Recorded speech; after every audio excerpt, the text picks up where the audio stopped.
What's good, YouTube, man? It's your boy Young Dub, man, coming at y'all with another video. It's a happy Saturday. It's a good morning, man. I hope everybody's enjoying their weekend. Thoughts and prayers out to everybody. Y'all know I'm in Omaha, Nebraska, man. We going through a whole lot of deals with the floods and the whole nine like that. I was gonna go over the road this weekend and do some things for my company, but the floods decided to change that and tell me to take my ass back home. So that's exactly what I did. So I am here at the house. So I figured, might as well go ahead and do another unboxing, man.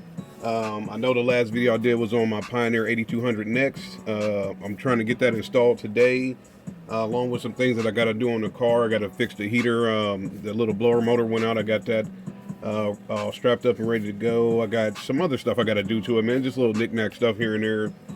So I figured since I'm going to go ahead and tear the car apart, I might as well go ahead and install my new head unit and get this going too.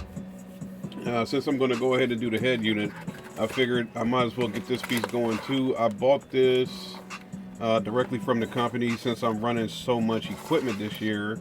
And I'm going to unbox it right quick here because I forgot what it's called. I'm not going to lie to y'all. I just know it's a relay for all the stuff that I'm going to do. And it looks like they sent me some stickers. So this is CE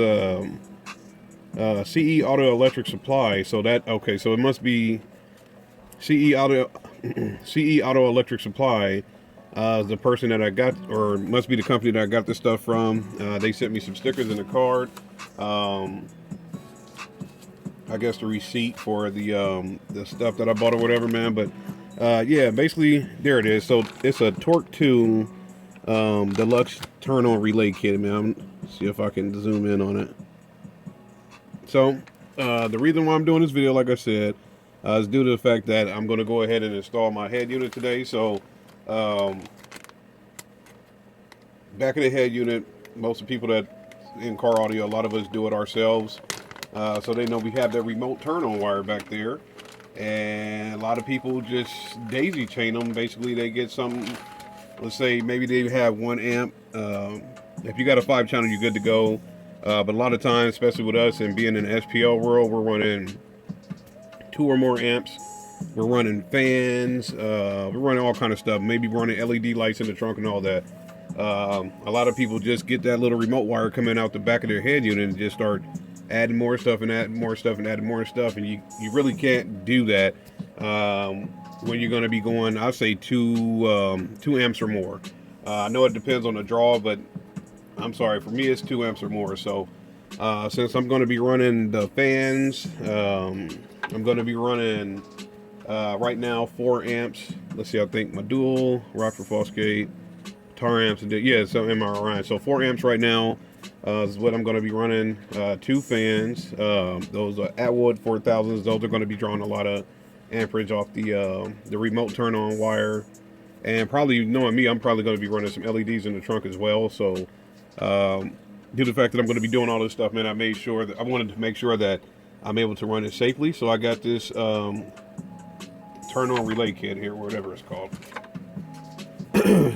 TORK2 Deluxe turn-on relay kit. So I'm gonna have to keep looking at this because, like I said, I bought this a while ago. I actually bought this when I was out in Fairfield, Iowa, over the road again.